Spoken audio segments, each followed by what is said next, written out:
I stared at my phone for the 5th time in 10 minutes, the screen remaining stubbornly blank. No new messages, no calls, just the reflection of my increasingly anxious face in the darkened glass. The restaurant around me hummed with conversation and the gentle clink of expensive silverware against fine china.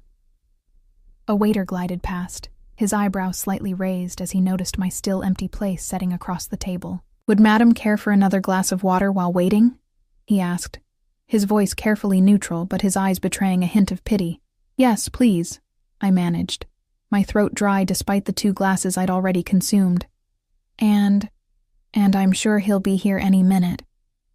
The waiter nodded with practiced politeness, but I caught the subtle exchange of glances between him and the hostess. I was becoming a spectacle. The woman stood up on a blind date at Costello, one of the most exclusive restaurants in the city. My roommate Eliza had sworn this place was totally worth it, and that her cousin's friend Jason was loaded and gorgeous. Now, 45 minutes later, with no sign of Jason and my bank account containing exactly $27.46 until next payday, I was beginning to panic. The ambient lighting suddenly felt too harsh, exposing my carefully applied makeup and the dress I'd splurged on. A navy blue number that had cost me 2 weeks' worth of lunches. I'd been so excited about this date, my first in over a year since the disaster with Michael. A fresh start, Eliza had said. A chance to meet someone who could take care of me for a change. I shifted in my seat, painfully aware of the glances from nearby diners. The restaurant was arranged in intimate half-moon booths of deep burgundy, each one partially secluded yet visible enough to see and be seen. Costello wasn't just a restaurant. It was a statement, a place where the city's elite came to display their wealth and power. And then I saw him. Not Jason. I'd already scrolled through his dating profile pictures enough times to recognize him instantly, but the man in the corner booth diagonally across from mine. I hadn't noticed him before, too consumed with my own embarrassment, but now I couldn't look away. He sat alone. Though his table was set for 4, his presence somehow filling the space that would normally require several people. Dark hair, immaculately styled, framed a face that seemed carved from stone, all angles and shadows in the dimmed lighting. He wore a suit that even I could tell cost more than my monthly rent, the fabric catching the light as he moved his hand to lift a glass of amber liquid to his lips. What caught my attention wasn't just his obvious wealth or his striking features, but the way he seemed separate from the buzz of the restaurant, as if existing in his own gravitational field. As I watched, 2 men approached his table. Deferential in their posture, they spoke in hushed tones, leaning forward while he remained still, only occasionally nodding or murmuring something in response. When they left, they walked backward for the first few steps, like courtiers leaving a monarch.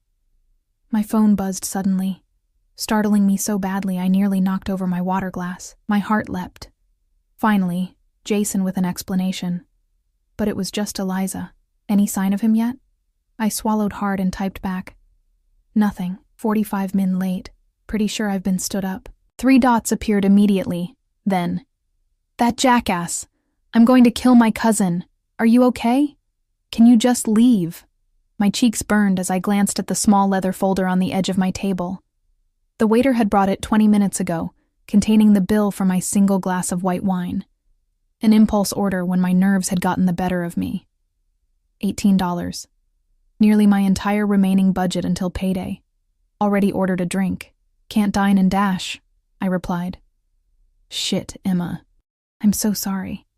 I'd transfer you money, but I'm flat broke until tomorrow. The reality of my situation crashed down on me. I was stranded at one of the most expensive restaurants in the city, with no date and barely enough money for the wine, let alone an Uber home. I could feel tears threatening, blurring the chandelier lights into starbursts. Taking a deep breath, I tried to collect myself. I needed to explain to the waiter, maybe offer to wash dishes or... Excuse me.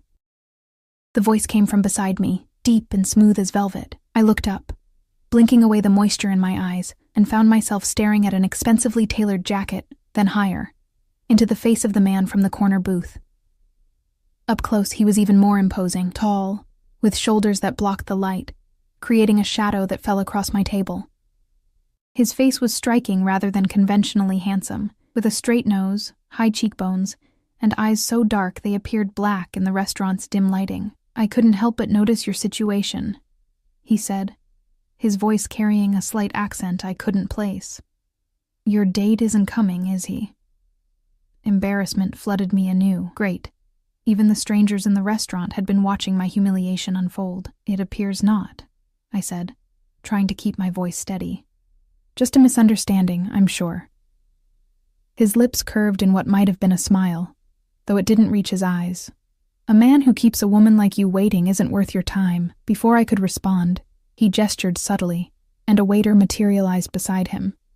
Not the one who had been serving me, but an older man with a silver mustache who seemed to be in charge. "Marco," the dark-eyed stranger said, "the lady will be joining me for dinner. Please have her things moved to my table." Marco bowed slightly. "Of course, Mr. Russo, right away." My brain finally caught up with what was happening.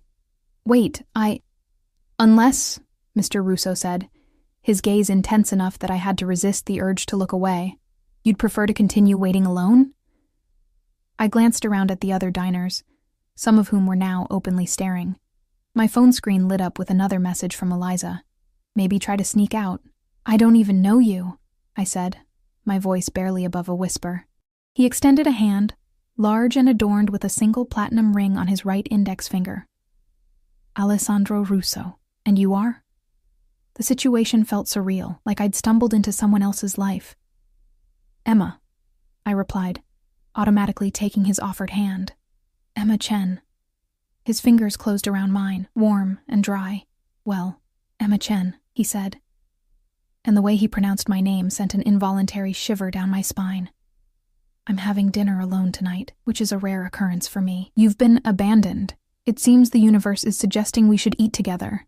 There was something in his tone that didn't quite match his words. Less suggestion, more command, despite the civility of his phrasing. I should have politely declined, should have figured out another solution. But something about Alessandro Russo made refusal feel impossible, like trying to swim against a powerful current. "I can't afford this place," I blurted out, honesty winning over pride. That almost smile returned. "I'm inviting you to be my guest. Now come, before your wine gets any warmer." As if on cue, Marco appeared with my glass and the leather folder containing my bill, which Alessandro took and tucked into his jacket without looking at it.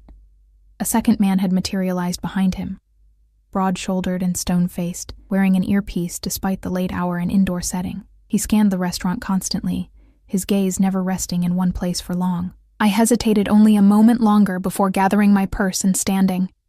What choice did I really have? As I followed Alessandro through the restaurant, I was acutely aware of the eyes tracking our progress. Curious, envious, speculative.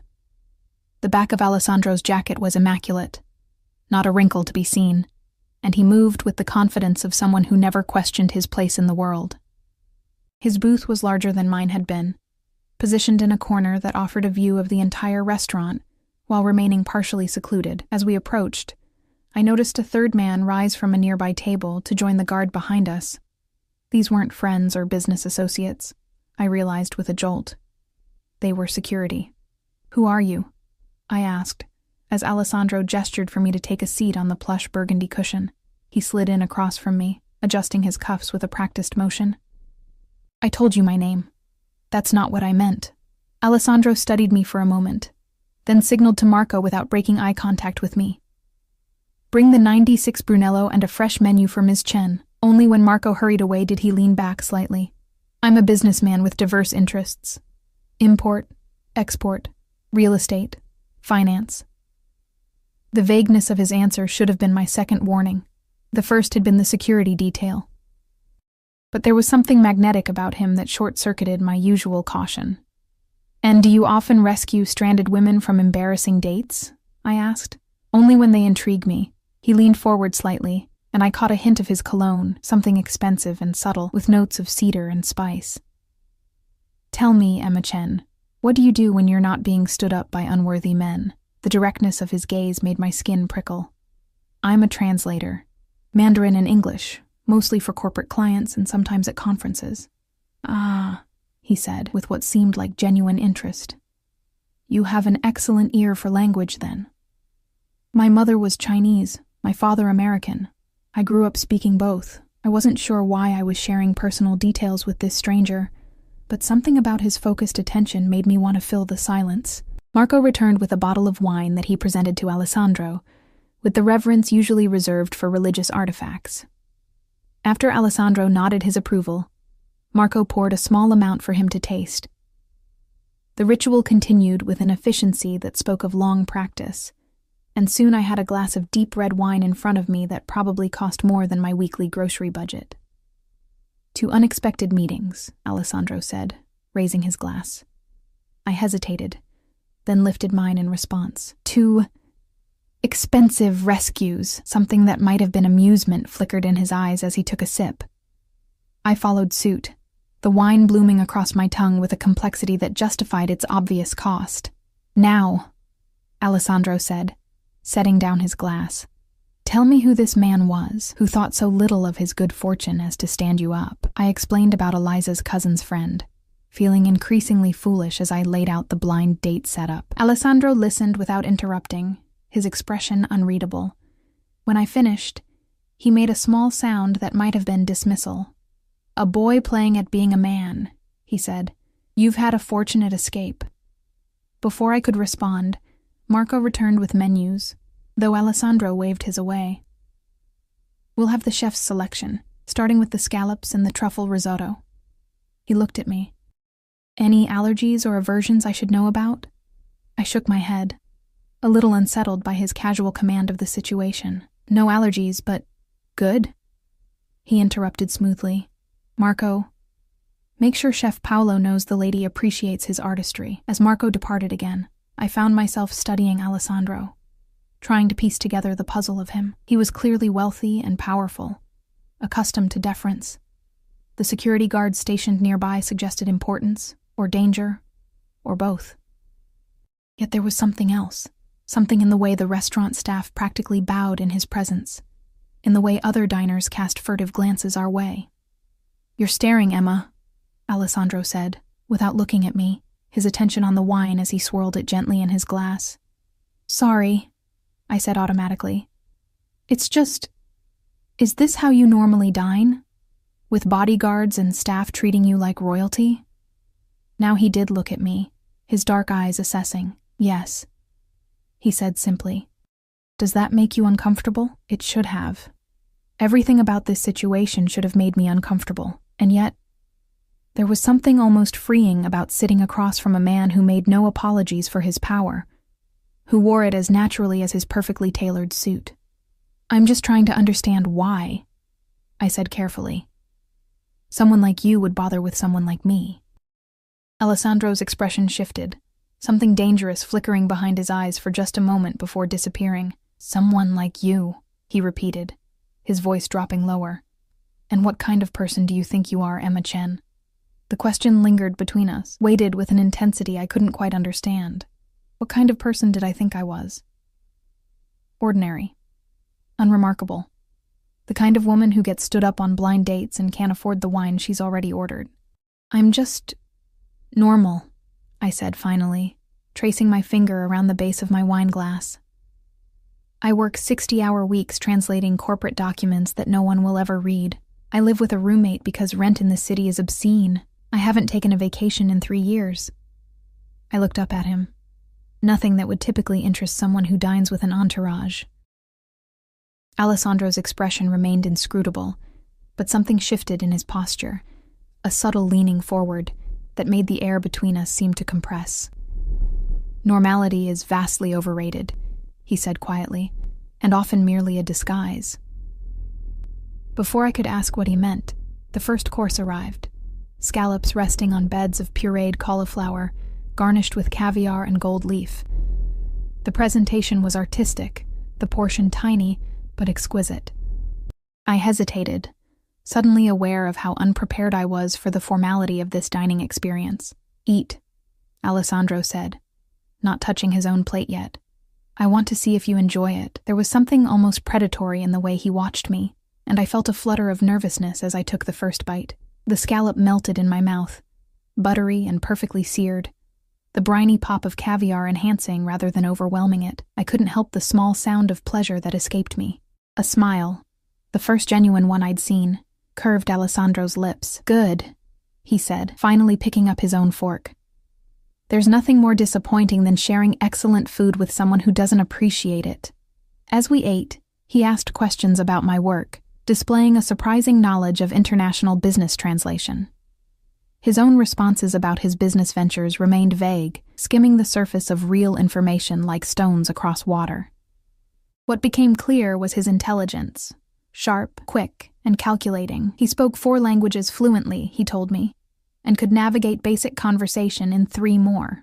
"Languages reveal how people think," he said, as our empty plates were whisked away and replaced with small bowls of truffle risotto. "The patterns, the underlying structures of thought. You must see this in your work." I nodded, warming to the topic.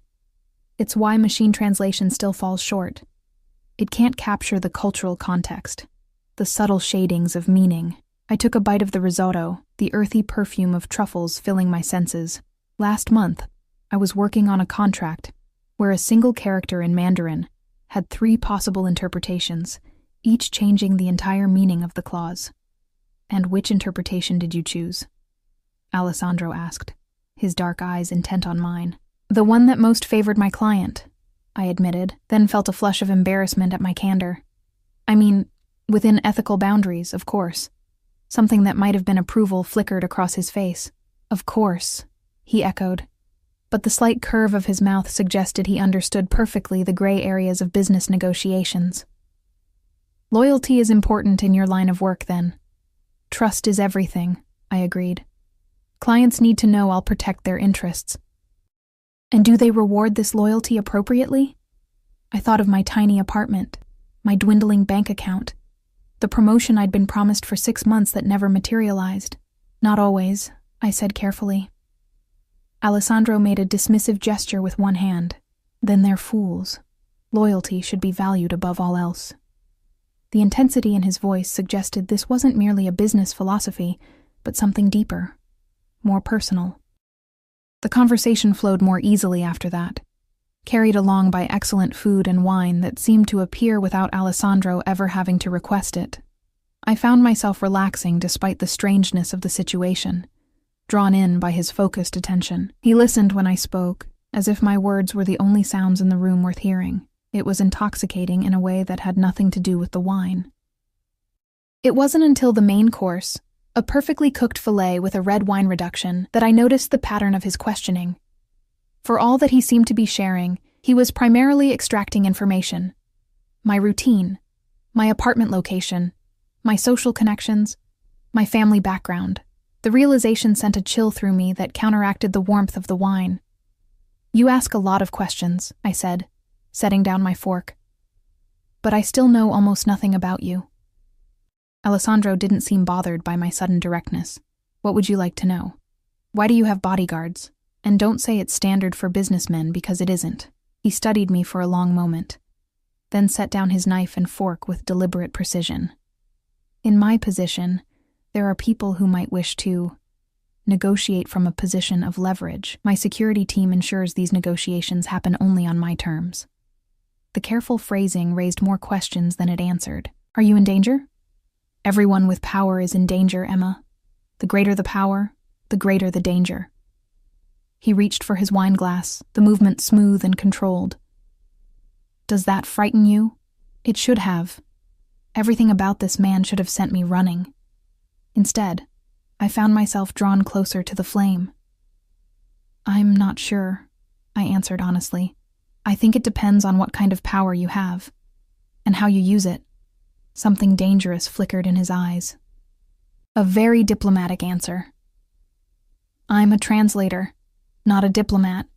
The line between the two is thinner than most realize." A movement near the restaurant entrance caught my attention, a commotion as 2 men in suits spoke urgently to the maitre d'. One of them pointed in our direction, his face flushed with either anger or exertion. Alessandro followed my gaze, his expression hardening as he recognized the men. He made a subtle gesture, and instantly his security detail was on alert, one moving toward us while the other intercepted the newcomers. I watched, pulse quickening, as a tense exchange took place by the entrance. "Is everything okay?" I asked, my voice barely above a whisper. Alessandro's expression remained calm, but I noticed his right hand had moved beneath the table. "A minor business disagreement, nothing to concern yourself with." The men at the entrance were being firmly escorted outside now, their protests cut short by the arrival of 2 more suited men, who seemed to materialize from nowhere. I hadn't noticed them in the restaurant before, but they clearly worked for Alessandro. "Your business disagreements require physical removal?" I asked, unable to keep the tension from my voice. Alessandro's eyes returned to mine, dark and unreadable. "Some people don't understand the concept of appropriate timing." "Marco!" he called, not raising his voice, but somehow making it carry to the hovering waiter. "The check, please." Panic fluttered in my chest. "Are we leaving?" "Yes," he said, rising from the booth with fluid grace. "I apologize for the interruption to our dinner." Marco appeared with a small leather folder, which Alessandro took without looking inside, slipping what I glimpsed as several large bills within before returning it. More than the bill required, I was certain. "But," I started, not even sure what I was objecting to. "I have another establishment nearby where we can continue our evening in peace," Alessandro said, extending his hand to help me from the booth. "If you wish to join me." I hesitated, every warning bell in my mind finally clanging at full volume. I didn't know this man. The incident with the angry visitors, the security detail, the careful vagueness of his answers, all pointed to something dangerous, something I should stay far away from. "I should probably just go home," I said, though even to my own ears the statement lacked conviction. Alessandro studied me, his expression unreadable. "Of course. I'll have my driver take you." Relief mingled with an unexpected disappointment. "Thank you for dinner," I said, gathering my purse. It was memorable. He smiled slightly. "The evening doesn't have to end yet, Emma. Come with me for one more drink. Then, if you still wish to leave, my driver will take you anywhere you want to go." I should have refused. I knew I should have refused. Instead, I found myself nodding, accepting his outstretched hand as he helped me to my feet.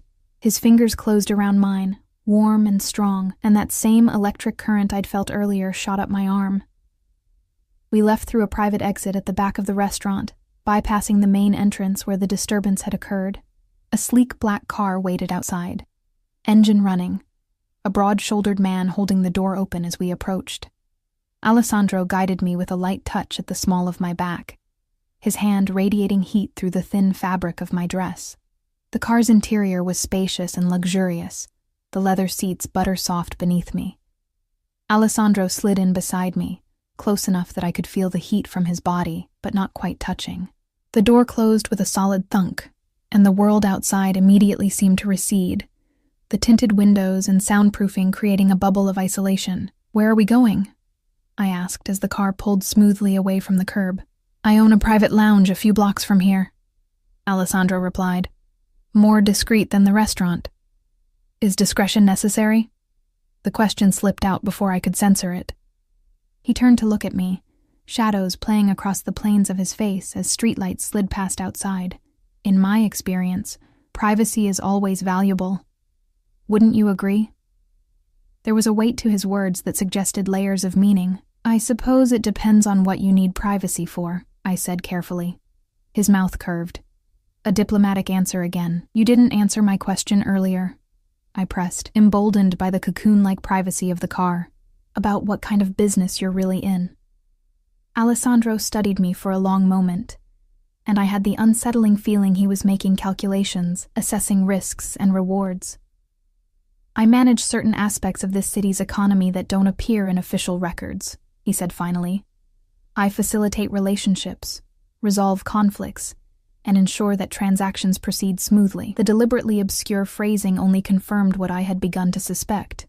My pulse quickened, but whether from fear or something more complicated, I couldn't say. "You're not just a businessman," I said quietly. "Very few people are just one thing, Emma." The car slowed and turned into what appeared to be an underground parking garage. We descended a level, then another, before stopping in a reserved space near a private elevator. The driver opened Alessandro's door first, then circled to mine. Alessandro exited and waited for me, offering his hand once more. I hesitated only briefly before taking it, allowing him to help me from the car. His grip was firm, steadying me as my heel caught slightly on the concrete floor.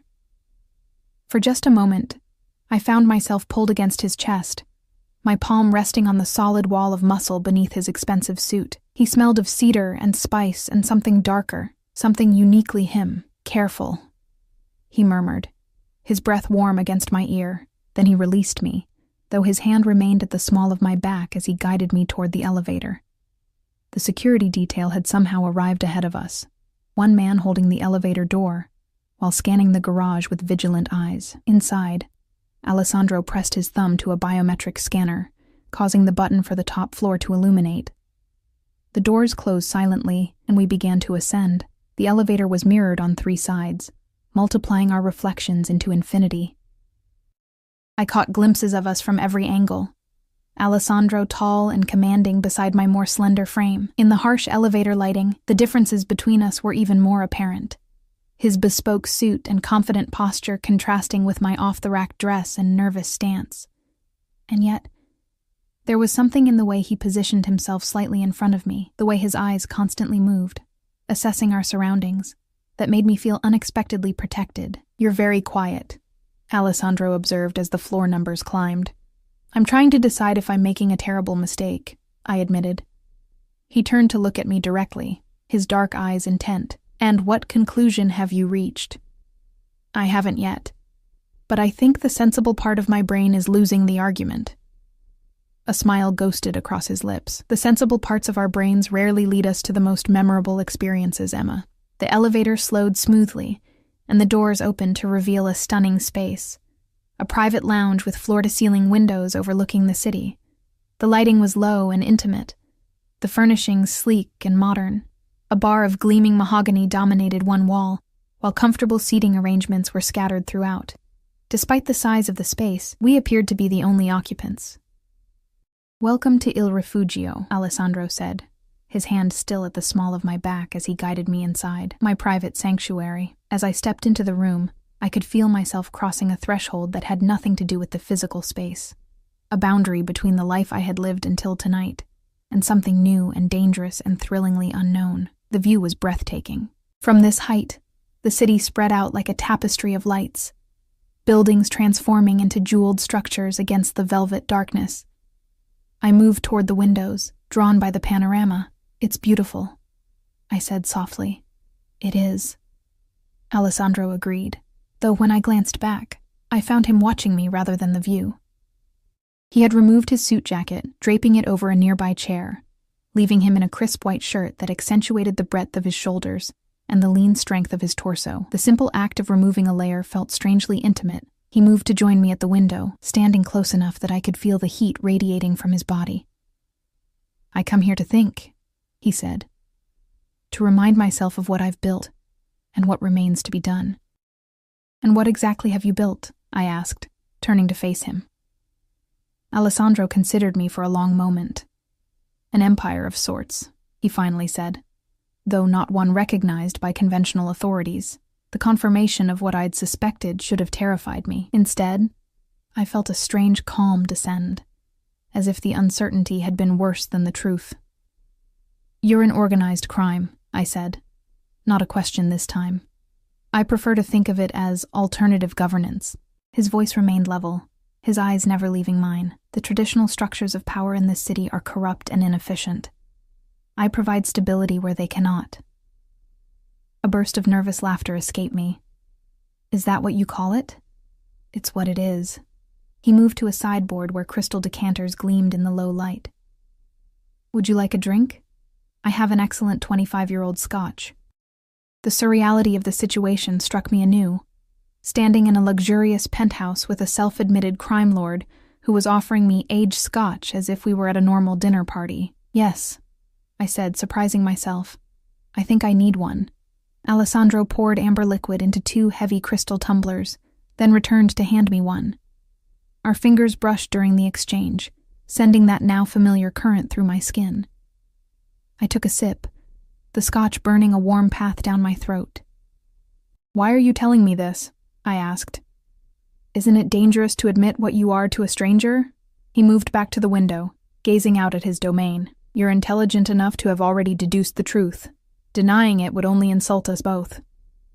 He turned to face me, and I find myself disinclined to lie to you. I took another sip, larger this time, welcoming the heat as it spread through my chest.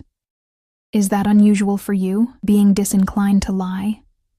A smile touched his lips, making him look momentarily younger, almost boyish. "Extraordinarily so. In my world, truth is a luxury rarely afforded.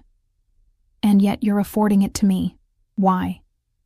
Instead of answering, Alessandro gestured toward a seating area of low, comfortable couches. "Please, sit.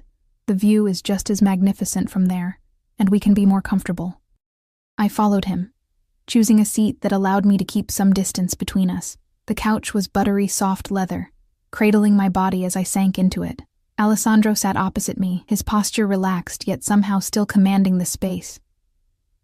"You asked why," he said, swirling the scotch in his glass.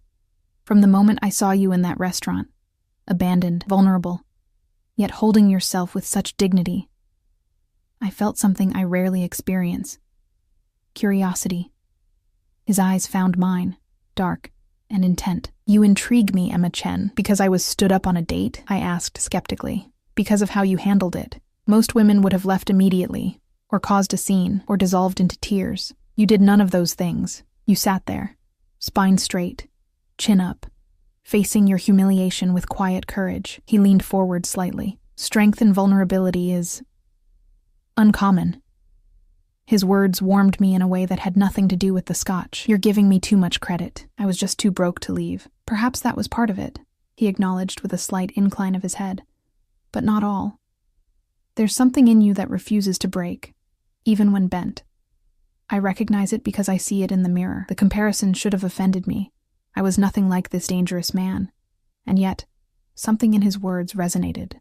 I had survived my own battles, my mother's death when I was 16, my father's subsequent descent into alcoholism, working my way through college while supporting us both.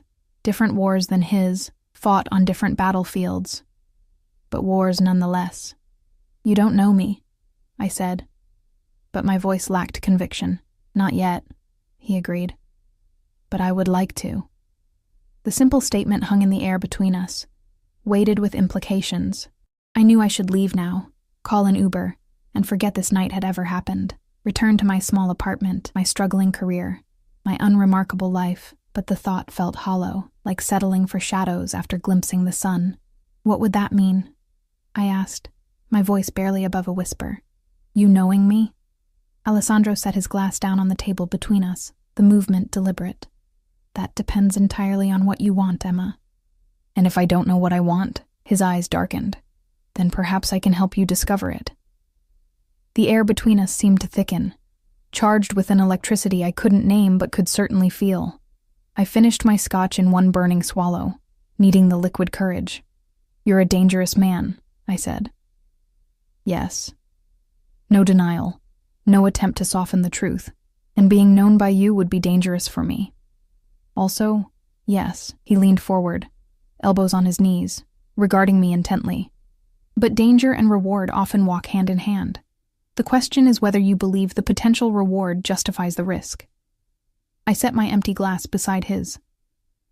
"I don't even know what the reward might be."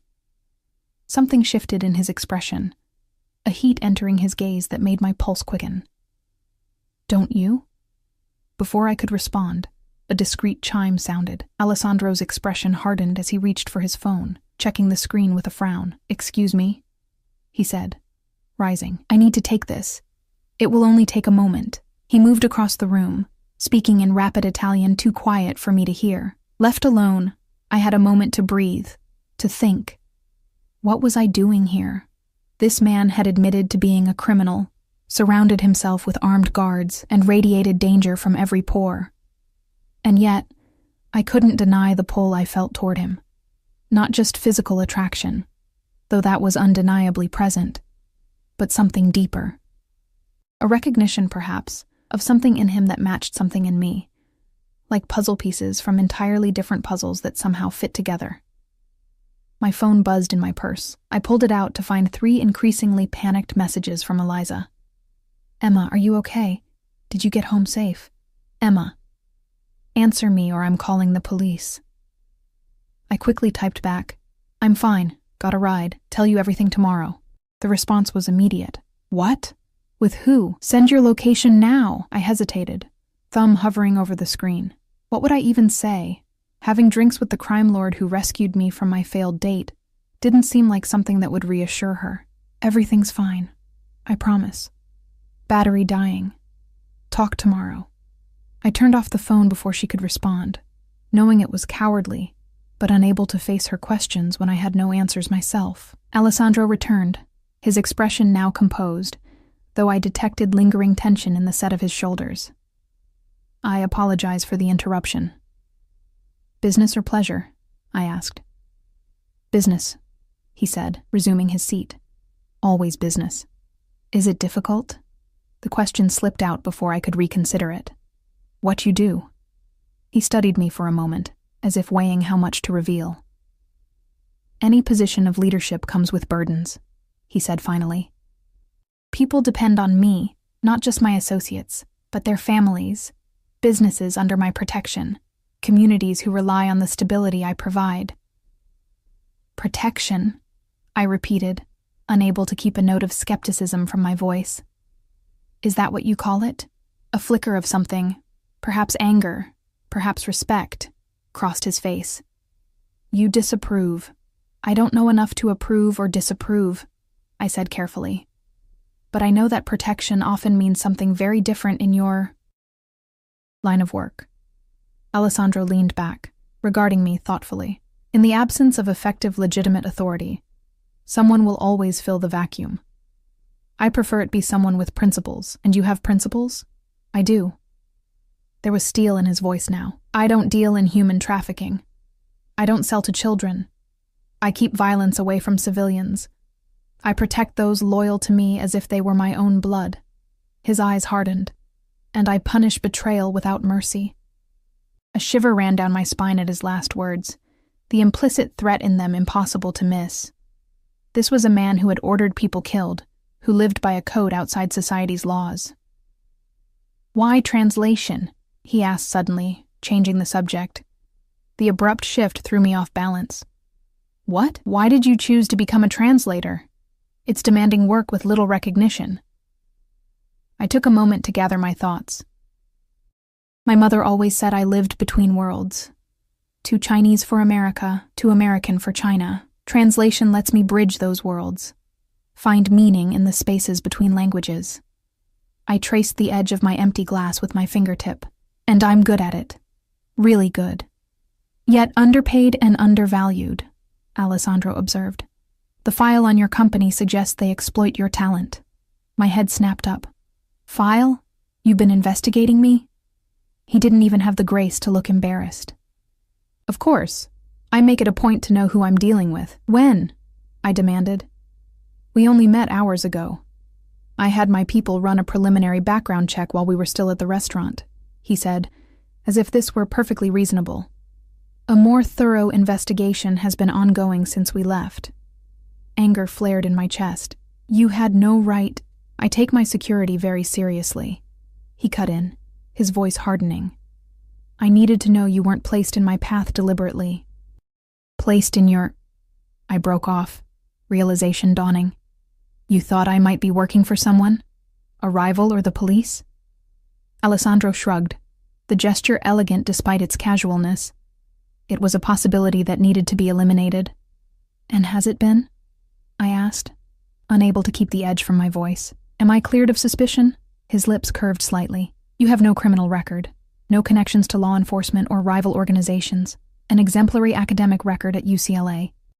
A struggling translation business where you're consistently underpaid for your expertise. A father in an assisted living facility in San Diego, whose care consumes a significant portion of your income."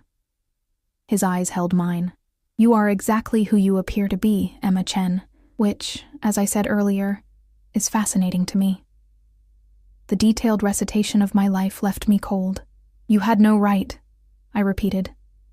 "Perhaps not," he acknowledged. "But in my position, rights are less relevant than necessities." I stood abruptly. "I want to leave now." Alessandro remained seated, watching me with those dark, unreadable eyes. "Of course. My driver will take you anywhere you wish to go." He made no move to stop me, which somehow made it harder to maintain my resolve. "You promised me a ride home if I wanted to leave after one drink," I reminded him. "I've had my drink." "So you have." He rose smoothly, "Though I hope you'll reconsider. Our evening has barely begun." "What more could there possibly be?" I asked, frustration bleeding into my voice. "You've admitted to being a criminal, invaded my privacy, investigated my family, and saved you from humiliation, provided an exceptional meal, brought you to my private sanctuary, and been more honest with you than I have with anyone in years," he countered, taking a step closer. "Tell me you feel nothing, Emma. Tell me you want to return to your tiny apartment and your exploitative job and the dates with boys who don't recognize your value, and I'll have my driver take you home this instant." His proximity was intoxicating. The heat of him, the scent of him, the sheer force of his presence overwhelming my senses. I should have stepped back, maintained distance, but my body refused to obey. "I don't know what I feel," I admitted, my voice barely above a whisper. "Don't you?" He raised a hand, not quite touching my face, but close enough that I could feel the warmth of his skin. "Your pulse is racing. Your pupils are dilated. Your breathing has quickened." His voice dropped lower, sending shivers across my skin. "Your body knows, even if your mind hesitates." I swallowed hard. This is insane. We just met. And yet, here we are. His fingertips finally made contact, tracing a line from my temple to my jaw with exquisite gentleness. Some connections defy conventional timelines, Emma. Sometimes recognition happens in an instant. His touch burned like a brand, making it impossible to think clearly. I knew I should pull away, knew that every moment in his presence pulled me deeper into dangerous waters. But the alternative, returning to my empty apartment, to my colorless existence, suddenly seemed unbearable. "One more hour," I heard myself say. "I'll stay 1 more hour." Something that might have been triumph flashed in Alessandro's eyes, quickly masked. 1 hour, he agreed, "though I warn you, Emma Chen, I can be very persuasive when given time." I didn't doubt it. The question was whether I wanted to be persuaded, and the answer terrified me more than anything else about this night. "More scotch?" he offered, his hand dropping from my face, leaving a ghost of sensation behind. I nodded, not trusting my voice. As he moved to refill our glasses, I returned to the window, pressing my heated forehead against the cool glass. Below us, the city continued its nocturnal dance, oblivious to the drama unfolding in this penthouse. How many other women had stood where I now stood, looking out over Alessandro Russo's domain? How many had he brought here, seduced with danger and luxury and the intoxicating force of his attention, and how many had left unscathed? Alessandro returned with our refilled glasses, joining me at the window. We stood in silence for a moment, the city lights reflecting in the dark glass like stars fallen to earth. "Tell me something true," I said suddenly, turning to face him. His eyebrow rose slightly. "I've told you many true things tonight. Something personal," I clarified. "Something that isn't about business or power." Alessandro considered this, taking a sip of his scotch. "My mother was a seamstress," he said finally. "She could look at any piece of fabric and immediately know its quality, its potential. She taught me that appearances matter, but what lies beneath the surface matters more." The image of a young Alessandro watching his mother work was unexpectedly touching. "Is she still alive?" A shadow crossed his face. "No. She died when I was 14. Breast cancer that went undetected because we couldn't afford proper medical care." "I'm sorry," I said softly. "It was a long time ago, not so long that it doesn't still hurt."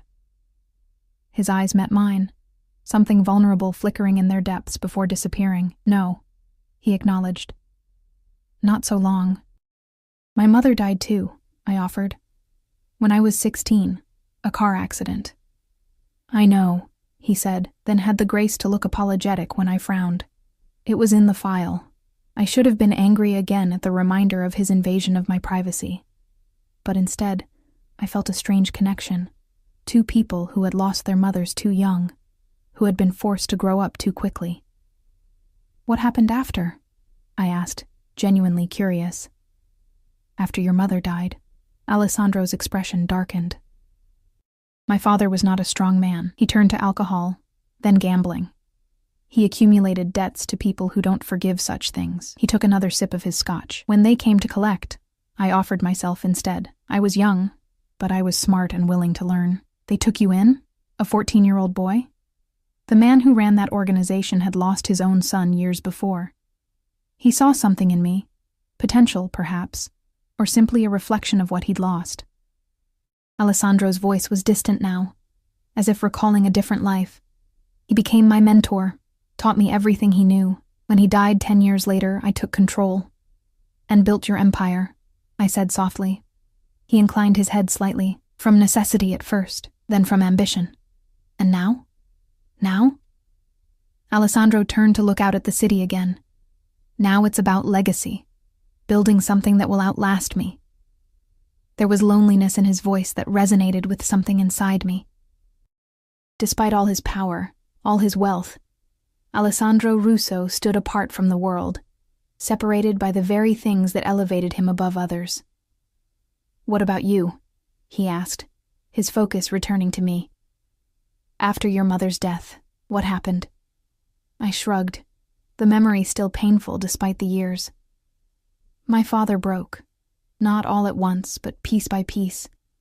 He'd always been a social drinker, but after the accident it became his primary relationship. I was applying to colleges when she died." "I almost didn't go, but you did." "I got a scholarship to UCLA. My mother had been so proud when I was accepted. I couldn't bear to waste the opportunity." I swallowed hard, remembering those difficult years. I worked 3 jobs while taking a full course load. Came home every other weekend to clean the house, pay the bills, make sure my father was still alive. Alessandro's expression was unreadable. "A heavy burden for a young woman, no heavier than yours at 14, I pointed out. "Perhaps."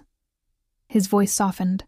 "Though my path led me to power and wealth, yours led to a tiny apartment and a job that doesn't value me," I finished with a bitter laugh. "You can say it. I'm not offended by the truth." Alessandro moved closer, close enough that I could feel the heat radiating from his body. "Your circumstances don't define your worth, Emma. Easy for a rich man to say." "I wasn't always rich," he reminded me. "I recognize quality when I see it, regardless of its current setting." There was something in his tone, in the intensity of his gaze, that made my breath catch. I took a hasty sip of my scotch, needing the burn to ground me. "Your hour is nearly up," Alessandro said, glancing at the elegant watch on his wrist. "Have you decided? Will you stay or go?" The question hung between us, weighted with possibilities. I knew the sensible answer, the safe answer, and yet... "I should go," I said, even as something inside me rebelled against the words. "Should," he repeated, moving a fraction closer. "But will you?" His proximity was intoxicating, clouding my judgment. I could smell his cologne, feel the warmth of him. In his dark eyes, I saw desire, but also something else, a genuine interest that I hadn't experienced in longer than I cared to admit. "Why me?" I whispered. "Of all the women you could have, why choose someone like me?" Alessandro raised his hand to my face, this time making full contact, his palm warm against my cheek. "Because you're real," he said simply. "In a world of masks and facades, you stand naked in your truth." "I'm not special," I protested weakly. "You are to me." His thumb traced my lower lip, sending electricity racing through my veins. "Stay, Emma. Not just for tonight, but for breakfast tomorrow. Let me show you a glimpse of what your life could be." Warning bells clanged in my mind, but they seemed distant, drowned out by the thunder of my heart. "And after breakfast? What then?" "That would be up to you," he said. "I'm not offering forever, Emma. Not yet. I'm offering a door to a different world. Whether you walk through it is your choice." I knew I was standing on a precipice. One step forward and my life would change irrevocably. One step back and I would return to safety and obscurity.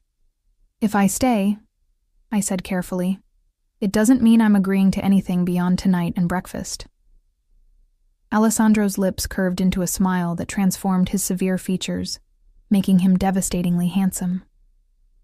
Of course. And you'll still have your driver take me home tomorrow, if that's what I want. You have my word. He set his glass down on a nearby table, then gently took mine and did the same, though I hope to persuade you otherwise. His hand returned to my face, thumb brushing my cheekbone with exquisite tenderness. Slowly, giving me every opportunity to pull away, he leaned down until his lips were a breath away from mine. Last chance to run, Emma Chen, he murmured. Instead of answering, I closed the distance between us, pressing my lips to his. The contact was electric, a jolt of pure sensation that wiped away all thought. His arms encircled me, pulling me against the hard plane of his body as the kiss deepened. I felt consumed, devoured, as if he were trying to absorb me into himself. When we finally broke apart, both breathing heavily, I saw something like wonder in his eyes.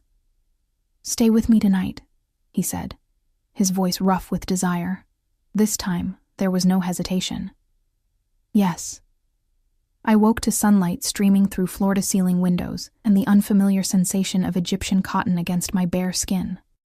For a moment, I was disoriented, the luxurious surroundings foreign to my sleep-addled mind. Then memories of the previous night came flooding back, the abandoned date, Alessandro's unexpected rescue, this penthouse, and everything that had followed. The space beside me in the massive bed was empty, but still warm. I sat up, clutching the sheet to my chest, and found Alessandro standing by the windows, already dressed in tailored trousers and a crisp white shirt, sleeves rolled up to expose muscular forearms. He was speaking quietly on his phone in rapid Italian, his back to me. I took the opportunity to study him unobserved. In the morning light, he looked no less dangerous than he had the night before, but there was a humanity to him that the darkness had obscured. The set of his shoulders spoke of burdens carried too long alone. The gestures of his free hand as he spoke hinted at passions kept tightly controlled. He turned suddenly, as if sensing my gaze, and his expression softened when he saw me awake. He murmured something into the phone and ended the call, slipping the device into his pocket as he approached the bed. Good morning, he said, sitting on the edge of the mattress. Did you sleep well? I nodded, suddenly self-conscious despite the intimacies we had shared hours before. What time is it? Just after 9.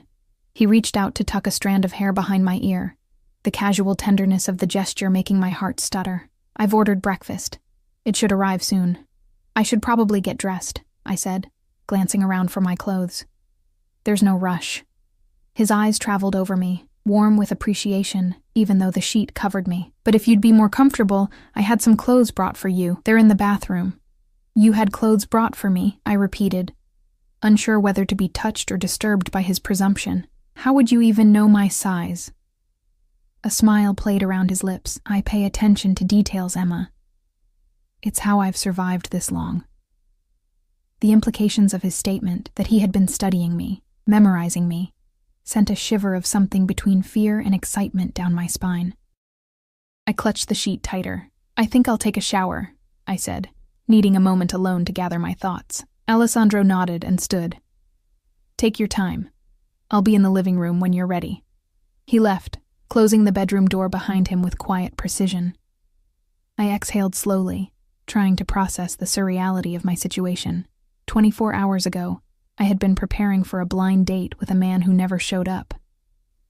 Now I was in the penthouse of a crime lord who had bought me clothes and ordered breakfast as if this were a normal morning after. The bathroom was as luxurious as the rest of the penthouse, all marble and glass, with a shower large enough for 4 people and a soaking tub that could have been classified as a small pool. On the counter lay several shopping bags from high-end boutiques. Inside I found underwear, jeans, a cashmere sweater, and even shoes, all in my exact size. The tags were still attached, the prices making me wince. I showered quickly, the multiple shower heads and expensive toiletries a far cry from my cramped apartment bathroom with its perpetually lukewarm water. After drying off with a towel so plush it felt like a cloud, I dressed in the new clothes, which fit perfectly. The mirror reflected back a version of me that looked both familiar and strange. My face the same, but the luxurious context transforming me into someone else. When I emerged from the bedroom, I found Alessandro in the living area, seated at a table by the windows already laid with a breakfast spread that would have fed 4 people. He rose when he saw me, his eyes appreciative as they took in my appearance. "Beautiful," he said simply. I flushed, unused to such direct compliments. "Thank you for the clothes. They fit perfectly. I'm glad." He pulled out a chair for me. "Please, eat." I sat, overwhelmed by the array of food before me. Fresh fruit, pastries, eggs Benedict, smoked salmon, and a carafe of what smelled like freshly squeezed orange juice. "This is a lot," I said. "I wasn't sure what you preferred." Alessandro took the seat across from me. So I ordered a selection. I reached for the orange juice, pouring myself a glass. "Do you always do this? The grand gestures, the excess?" He raised an eyebrow. "Is that what this is to you? Excess?" "Isn't it?" I gestured at the spread. "One person doesn't need all this food." "Need and want are different things, Emma." He selected a pastry for himself. "I've lived with nothing. I prefer abundance." I thought of my careful budgeting, the way I stretched each dollar until it screamed. Most people don't have that choice. "But you could." His gaze was intent. "That's what I'm offering you." I set down my glass carefully. "What exactly are you offering me, Alessandro? Because if it's to be your mistress, or whatever the current term is—" "I'm offering you opportunity," he interrupted, his voice firm. "A chance to use your talents where they'll be properly valued and compensated." I stared at him. "You want to hire me?" In a manner of speaking. He leaned forward. "My organization deals internationally. We need someone with your linguistic skills and cultural knowledge for certain negotiations and translations. Someone discreet, intelligent, and unaffiliated with any existing faction." "You want me to work for your criminal empire?" I said flatly. Alessandro's expression remained impassive. "I want you to work for me in a professional capacity that would utilize your considerable talents. The nature of my business is irrelevant." "It's not irrelevant if what you're asking me to do is illegal." Translation itself is not illegal, regardless of what is being translated. He took a sip of his coffee. "But I understand your hesitation. That's why I'm offering a trial arrangement. 3 months. Triple what you're making now, plus bonuses for particularly sensitive projects. At the end of that time, if you're uncomfortable, we part ways professionally with no consequences." The offer was tempting, more than tempting. Triple my current salary would solve so many problems, would make my father's care more manageable, would give me breathing room for the first time in years. "And what about—" I gestured vaguely between us. "This? Last night?" Alessandro's expression softened. "That is separate, Emma. I won't deny my attraction to you, or my desire to continue what we've begun, but your professional decision and your personal decision regarding me are distinct. You can accept the job and reject me, if that's your choice, and you'd be fine with that?" I asked skeptically. "I didn't say I'd be fine with it," he said with a faint smile. "I said it was your choice. I'm a patient man when the prize is worth waiting for." The way he looked at me, as if I were precious and desirable, made it hard to think clearly. I reached for a piece of fruit, needing something to do with my hands. "I'd need to think about it," I said. "Both offers." "Of course." He nodded, seemingly pleased. "Take all the time you need. Though I hope you won't need much. I believe we could be remarkable together, in all respects." I ate a few bites in silence, trying to sort through the tangle of my thoughts. The rational part of me knew I should decline both offers, return to my normal life, and pretend this extraordinary interlude had never happened.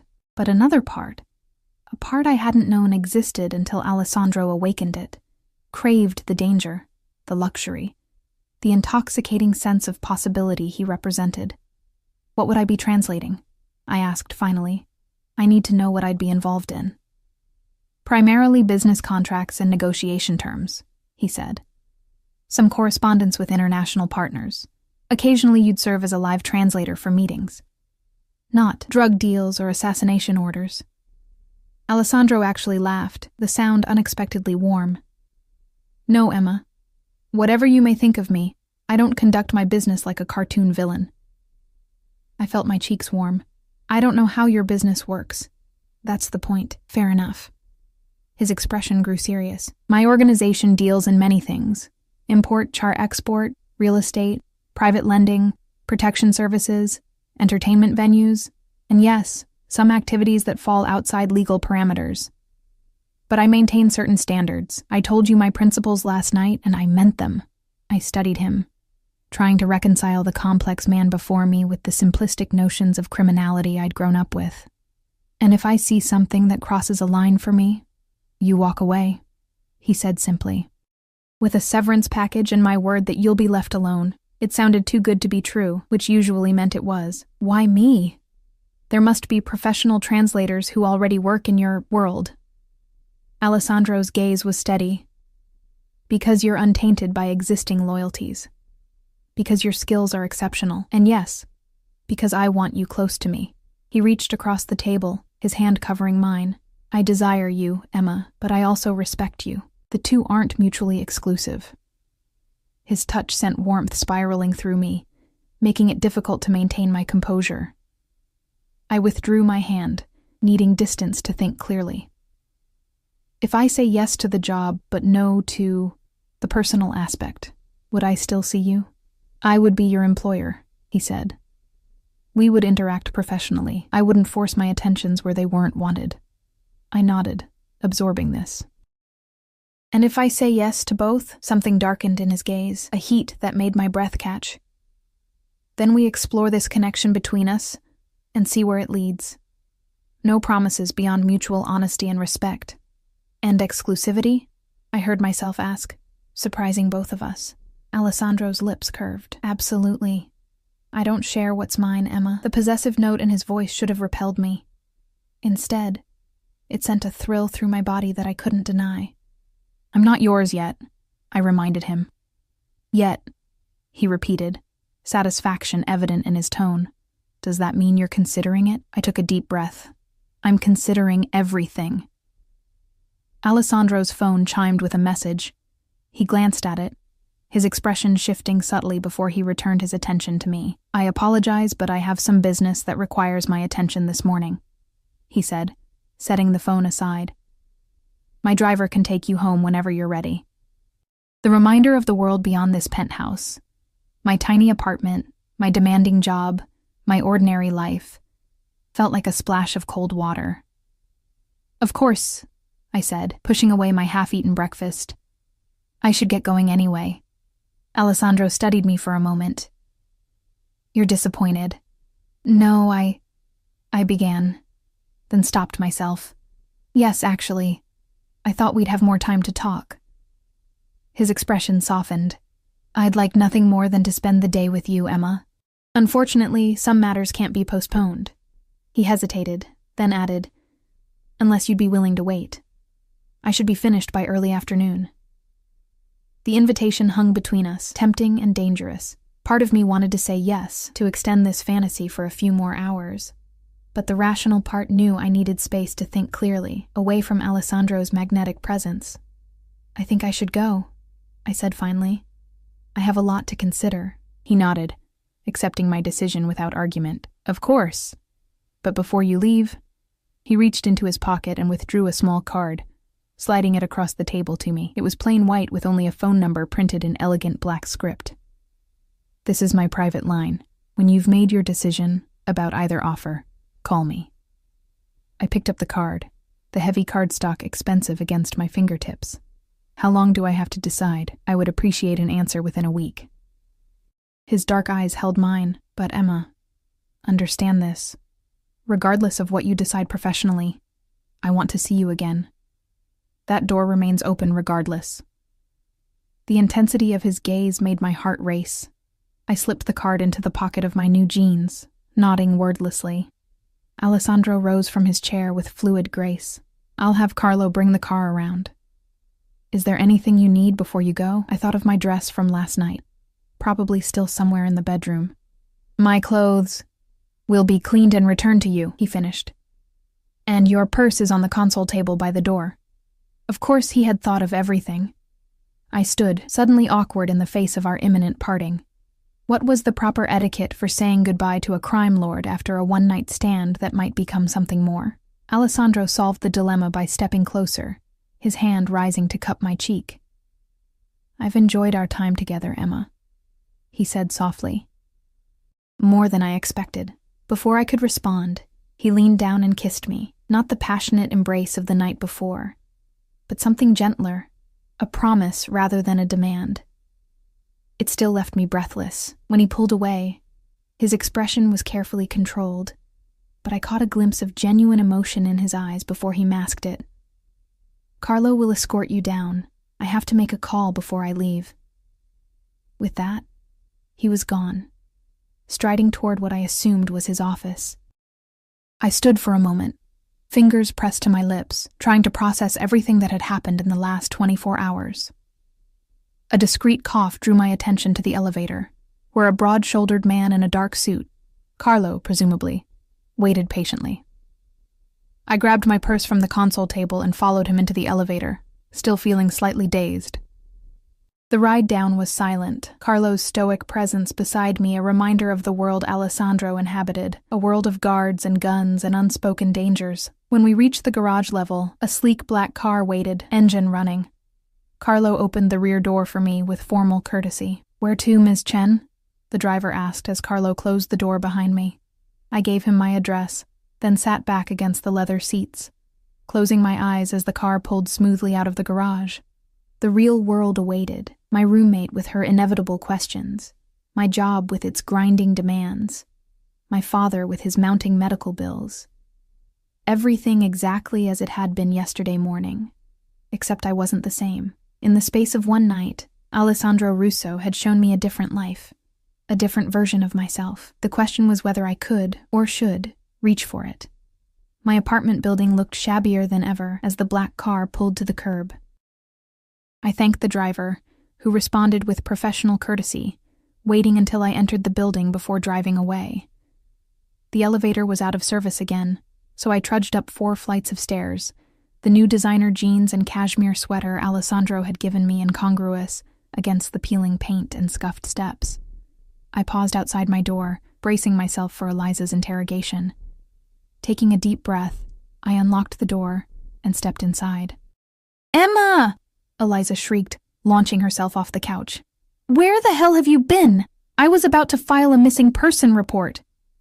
She stopped abruptly, taking in my appearance, the expensive new clothes, my slightly rumpled hair, the lingering glow that I couldn't quite suppress. "Holy shit," she breathed. "What happened to you?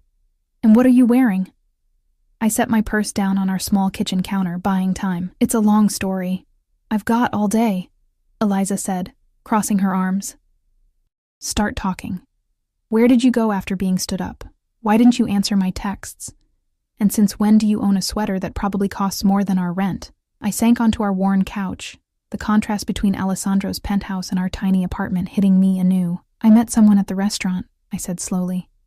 "After Jason didn't show up." Eliza's eyes widened as she sat beside me. "Like, a random guy?" "Not exactly random. He was watching me get stood up, I think. He invited me to join him for dinner, and you went?" Eliza's voice rose in disbelief. "With a complete stranger? After all those lectures you've given me about safety?" I winced, acknowledging the hypocrisy. I know, but I couldn't afford the wine I'd already ordered. And he seemed... I don't know. There was something about him." Eliza leaned forward eagerly. "Something like what? Was he hot?" "Not conventionally," I said, thinking of Alessandro's severe features, "but intensely attractive, yes. Powerful. The kind of man who fills a room just by existing in it." "And you spent the night with him," Eliza said. Not a question. Her eyes dropped to my new clothes. "And he bought you stuff." I nodded, heat rising to my cheeks. "It wasn't planned. It just happened. Emma Chen, spontaneous sex goddess. Who knew?" Eliza grinned, then sobered. But seriously, are you okay? This isn't like you. I'm fine, I assured her. Better than fine, actually. I trailed off, unsure how to describe Alessandro without revealing too much. That good, huh? Eliza waggled her eyebrows. So when are you seeing him again? The question brought me back to reality with a thud. I don't know if I am. He's complicated. Complicated how? Is he married? Eliza's eyes narrowed suspiciously. No, nothing like that. I hesitated, then settled for a partial truth. He's very wealthy, very powerful. Lives in a different world than we do. So? Cinderella ended up with the prince. I laughed despite myself. This is hardly a fairy tale, Liz. He's not exactly Prince Charming. More like Beast from Beauty and the Beast? Rough around the edges, but with a heart of gold? If only it were that simple. Alessandro's heart wasn't gold. It was steel, hardened by a life I could barely imagine. And yet, he had shown me tenderness, respect, a connection I hadn't expected. Something like that, I said, unwilling to explain further. Anyway, he made me an offer. Eliza's eyebrows shot up. What kind of offer? A job, I said, watching her expression shift from scandalized to curious, using my translation skills for his company. Triple my current salary. Triple? Eliza whistled low. Holy crap, Emma, that would solve so many problems for you. What kind of company is it? I chose my words carefully. International business. Import-export. Real estate. That sort of thing. Sounds fancy, Eliza said. Are you going to take it? I don't know, I admitted. It's complicated. Eliza studied me, her usual bubbliness giving way to rare seriousness. There's something you're not telling me about this guy, isn't there? I met her gaze, then looked away. Yes. Is he dangerous? The question hung in the air between us. Was Alessandro dangerous? Unquestionably. But was he dangerous to me? That was harder to answer. He operates outside normal rules, I said finally. But he has his own code. His own principles. Eliza's eyes widened. Oh my God. He's like a mob boss or something, isn't he? I didn't answer, which was answer enough. Eliza fell back against the couch cushions, her expression stunned. Emma, what the hell? You spent the night with an actual criminal? After knowing him for what, 5 hours? Have you lost your mind? Her words stung, precisely because they echoed my own doubts. Maybe, I admitted. But Liz, there's something between us that I can't explain. A connection that doesn't make sense but feels more real than anything I've experienced before. That's called danger banging, Eliza said bluntly. The thrill of someone forbidden. It's not a basis for a relationship. It's more than that, I insisted. He sees me, Liz. Really sees me. Not just what I can do for him or how I look in a dress, but who I am underneath it all. I hugged myself, the cashmere soft against my arms. Do you know how rare that is? Eliza's expression softened. I know you've been lonely, Em, and I know how hard you've worked with so little appreciation, but this guy sounds dangerous in ways that go beyond exciting bad boy territory. She wasn't wrong. Alessandro Russo didn't just break rules. He existed in a world where different rules applied. Rules written in blood and enforced with violence. I thought of his words the night before. I punish betrayal without mercy. The job would solve so many problems, I said quietly. Dad's care facility keeps raising their rates. My student loans are barely getting smaller despite my payments, and I'm so tired of being undervalued at work. So take the job, Eliza said. But be careful about the man. Professional doesn't have to mean personal. Alessandro had said as much himself, that I could accept one offer without the other, but could I really separate the two? The memory of his touch, his kiss, the way he had looked at me across the breakfast table, made me doubt it. I have a week to decide, I said. Eliza squeezed my hand. Use it. Think carefully. And maybe run a background check on this guy. I laughed humorlessly. He already ran one on me. Of course he did, Eliza muttered. Because that's not creepy at all. I stood, suddenly exhausted despite the full night's sleep. I need a shower and some time to think. Sure, Eliza said, concern still evident in her eyes. But Emma, whatever you decide, be careful. Men like that don't play by the same rules as the rest of us, I nodded, knowing she was right, yet unable to banish the memory of Alessandro's dark eyes, the feel of his hands on my skin, the sense of possibility he had awakened in me. 3 days passed in a blur of normalcy that felt anything but normal. I returned to work, endured my boss taking credit for my translation of a complicated merger agreement, ate lunch at my desk, and tried to pretend that my encounter with Alessandro had been nothing more than a vivid dream, but the card with his number burned in my wallet. The cashmere sweater hung in my closet like evidence of another life. And at night, I dreamed of dark eyes and strong hands, and a voice that promised danger and desire in equal measure. On the 4th day, everything changed. I was in the middle of a tedious translation when my phone rang, an unknown number. My heart leapt, thinking it might be Alessandro, but the voice that greeted me was my father's care facility. "Ms. Chen, this is Meadowbrook Assisted Living. I'm afraid there's been an incident with your father." 20 minutes later, I was in a cab heading for the facility, heart pounding with fear. The administrator met me in the lobby, her expression grave. "Your father had a fall," she explained. He was agitated, trying to leave the building.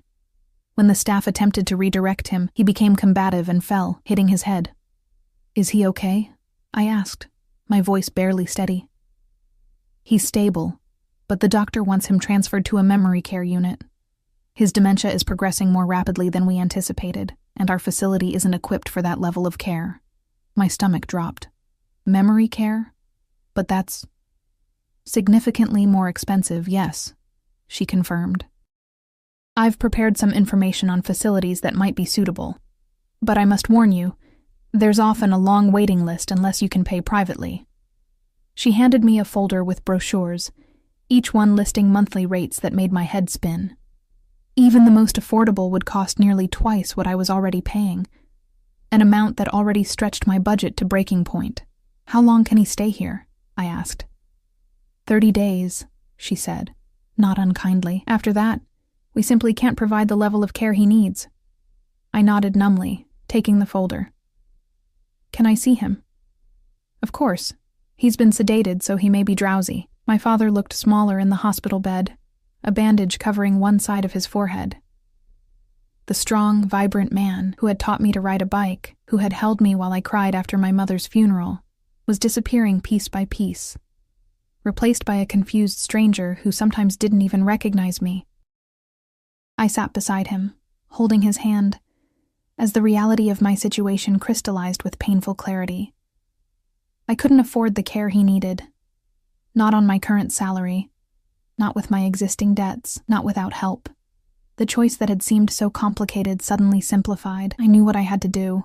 That evening, I stood in my tiny bathroom, staring at my reflection as I prepared for what came next. I'd spent an hour on my appearance, curling my long dark hair, applying makeup with more care than usual, selecting my one good dress, a deep red that set off my olive complexion. I looked different somehow, more confident, more determined.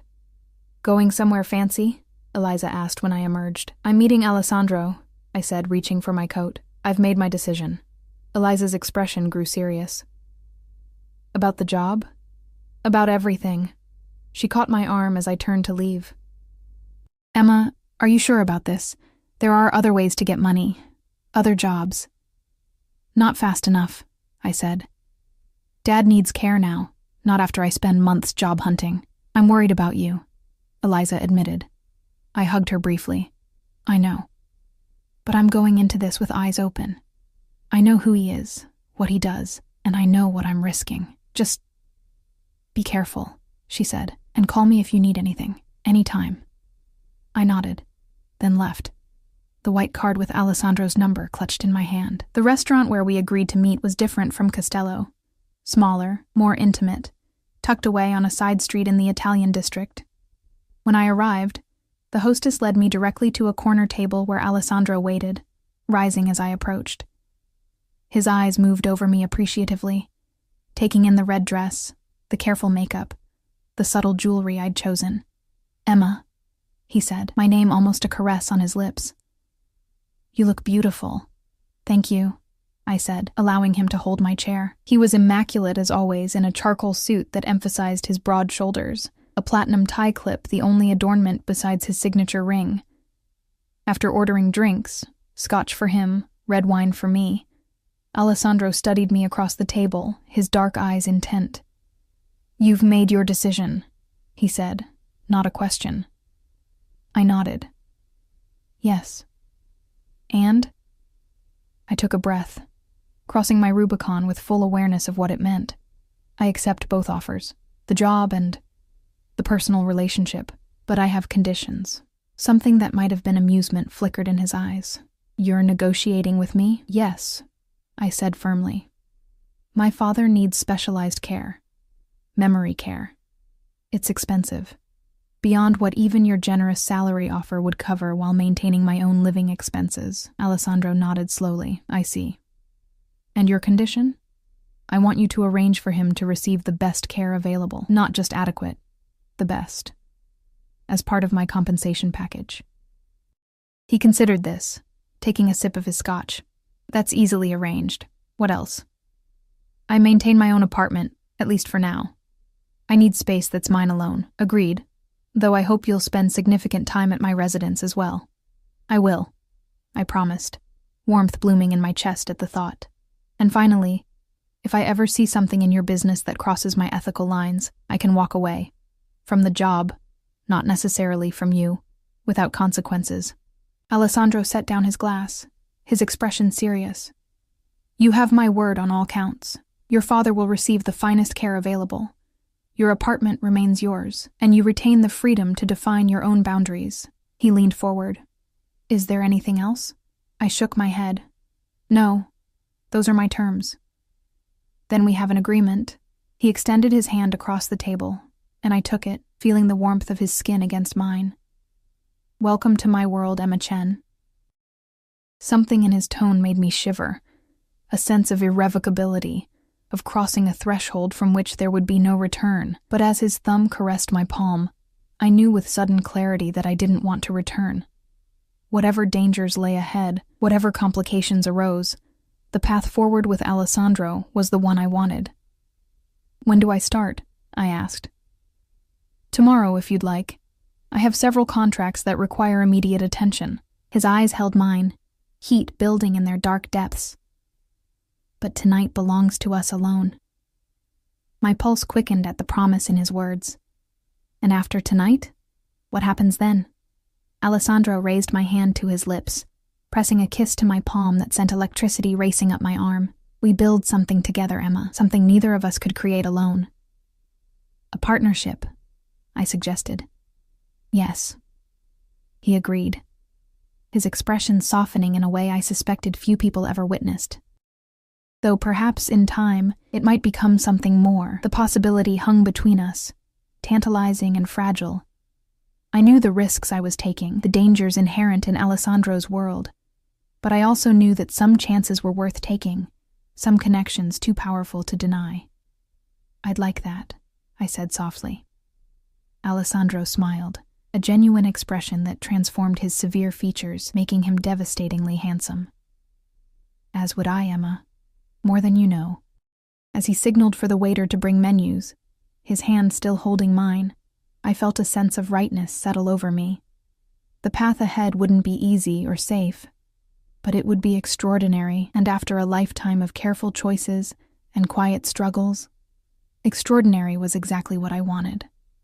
With Alessandro Russo, I would finally step out of the shadows and into a life filled with danger, passion, power, and perhaps someday love. Whatever came next, I was ready to face it at his side.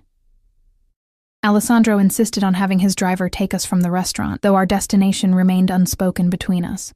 As we slid into the back seat of his luxury car, the privacy partition raised with silent efficiency, I felt a curious mixture of certainty and anticipation. I had made my choice. Now I would live with the consequences.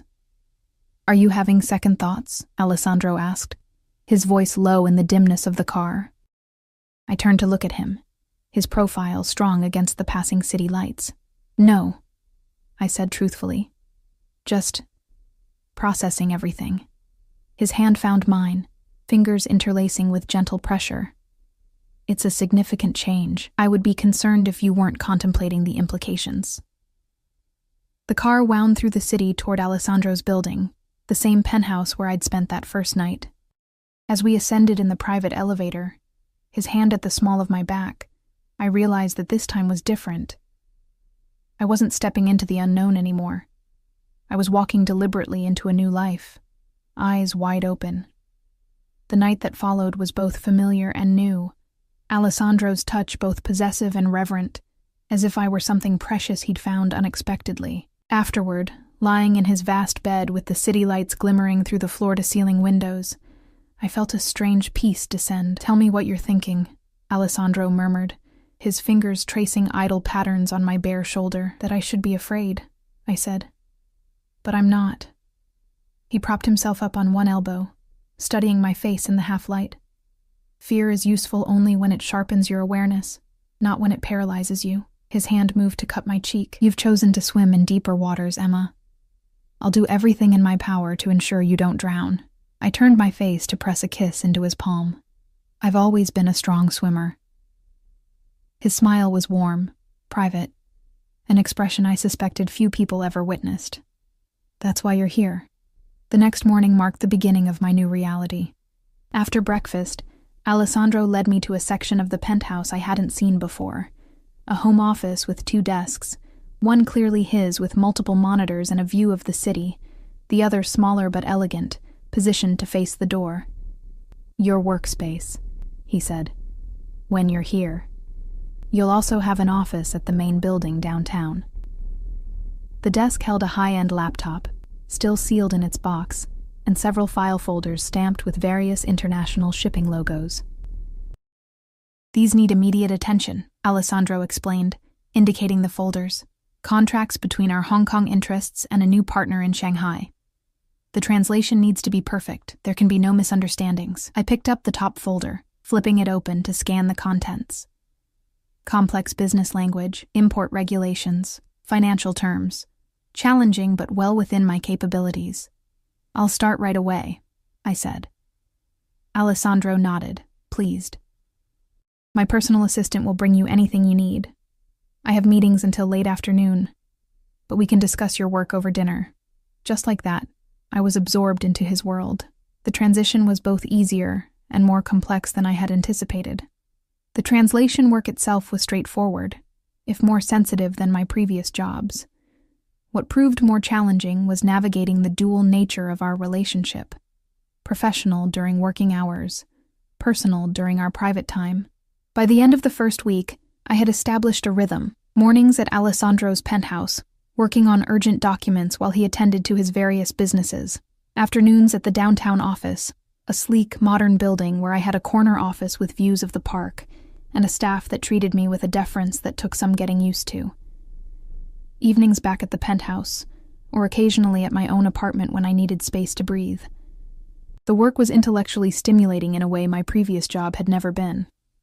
I wasn't just translating dry corporate documents, I was facilitating complex international negotiations, sometimes sitting in on video calls to provide real-time translation while Alessandro and his associates hammered out details with foreign partners.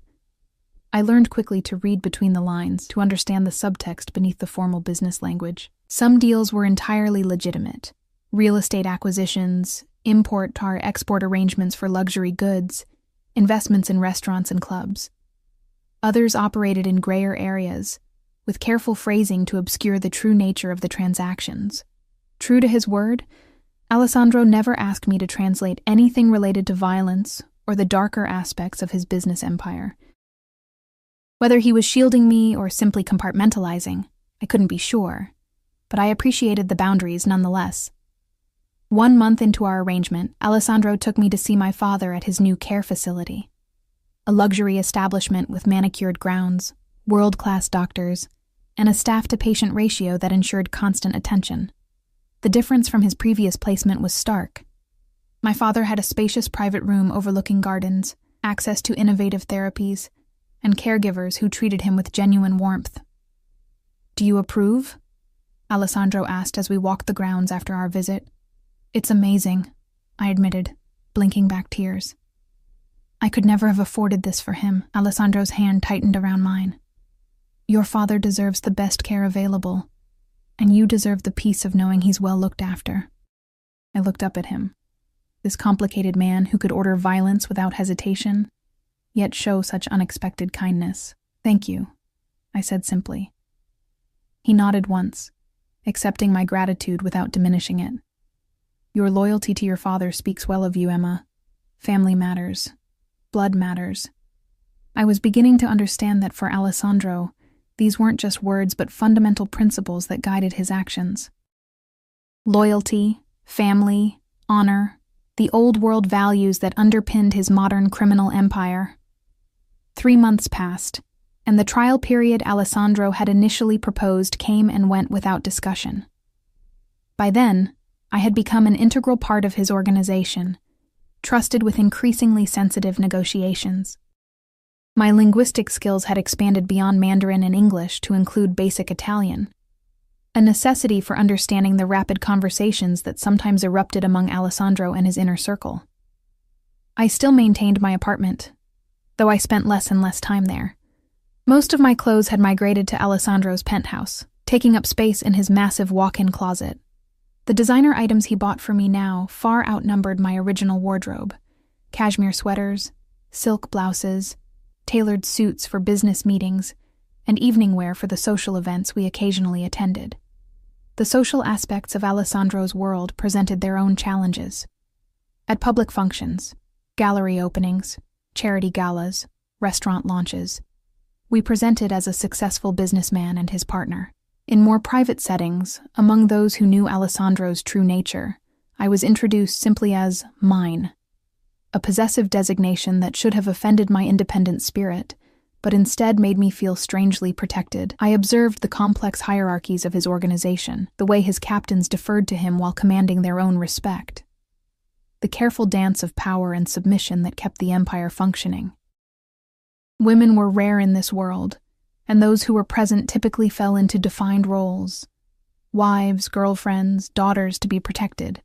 I occupied a unique position as both Alessandro's partner and a valued professional asset, earning a respect that was cautious at first, but gradually solidified as my contributions proved their worth. Not everyone approved of my presence, of course. Antonio, Alessandro's consigliere and oldest friend, regarded me with thinly veiled suspicion for months, convinced I was either an undercover agent or an opportunist.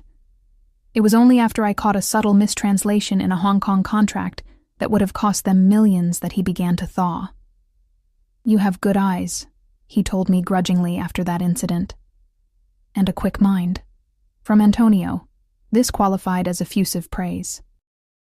6 months into my new life, the boundaries between Alessandro's world and mine had blurred beyond recognition. The woman who had once been stood up at Castello, who had worried about affording a glass of wine, seemed like a character from someone else's story.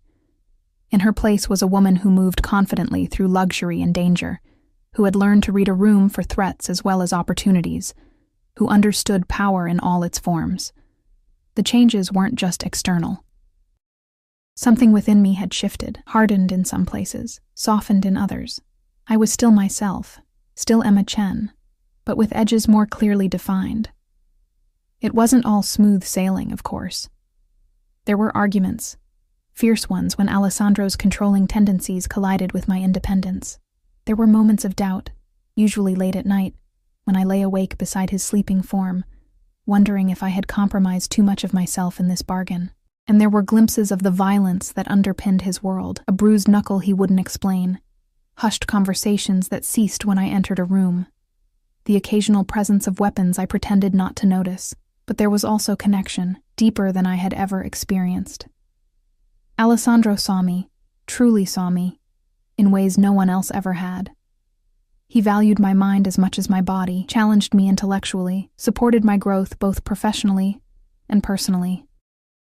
And in quiet moments, when the mask of the powerful capo slipped, I glimpsed the vulnerable boy who had lost his mother too young, who had built an empire partially to ensure he would never be powerless again. On the anniversary of our first meeting, Alessandro took me back to Castello, reserving the same corner booth where he had sat that fateful night. I wore red again, a designer dress that complemented the ruby pendant he had given me that morning. a stunning piece set in platinum that nestled in the hollow of my throat. 1 year, he said, raising his glass in a toast. A significant milestone. I smiled, touching my glass to his. Did you expect we would make it this far? I had hopes, he admitted, though you've exceeded every expectation. After dinner, instead of returning to the penthouse, Alessandro directed his driver to the waterfront, where the city lights reflected on the dark water. He led me to a private dock where a sleek yacht waited, crew standing at attention as we boarded. What's this? I asked, as he guided me to the upper deck. The city skyline spread before us. I thought we could use a change of scenery, he said, his hand warm against my back. A weekend away. On the deck, a small table had been set with champagne on ice and a single red box. My pulse quickened as Alessandro gestured for me to open it. Inside wasn't what I had half expected. No ring, no formal proposal. Instead, a heavy key of antique design rested on black velvet. What does it open? I asked, lifting it carefully. Alessandro's expression was solemn, more vulnerable than I usually saw him. My home in Lake Como. The villa has been in my family for generations. He paused, watching my reaction. I wanted to be our sanctuary, away from business, away from obligations, just us. I understood the significance of the gesture. Alessandro didn't just own properties. He owned fortresses, safe houses, strategic assets. The Lake Como villa was different. It was personal, a family legacy, part of his history. Alessandro, I began, emotion tightening my throat. I'm not asking for forever, not yet, he said, his voice low and intense. But I am asking for more than what we have now. I want you in my life completely, Emma. Not just in my bed or my business, but in my future. I closed my fingers around the key, feeling its weight, the weight of history, of choice, of commitment. 1 year ago, I had stood at a precipice, staring into the unknown. Now I stood at another, but this time I could see farther into the distance, could glimpse the shape of what might be. Yes, I said simply, meeting his gaze. I want that too. Alessandro pulled me to him, his kiss fierce and possessive, yet tender in a way that still surprised me. When we broke apart, his dark eyes held mine with an intensity that made my breath catch. You've changed me, Emma Chen, he said softly. I didn't expect that. I smiled, reaching up to trace the strong line of his jaw. We've changed each other. As the yacht pulled away from the dock, the city receding behind us, I felt a sense of rightness settle over me. The path I had chosen a year ago had not been easy or safe, but it had led me here, to strength I hadn't known I possessed, to love I hadn't dared to imagine, to a life that spanned 2 worlds. Alessandro's arm circled my waist as we stood at the rail, watching the horizon open before us. Whatever came next, and in his world, the future was never certain, we would face it together, stronger for the bond between us. In the space between vulnerability and power, between danger and desire, we had found something rare and precious. A love forged in fire, tempered by choice, and all the more valuable for the risks we had taken to claim it.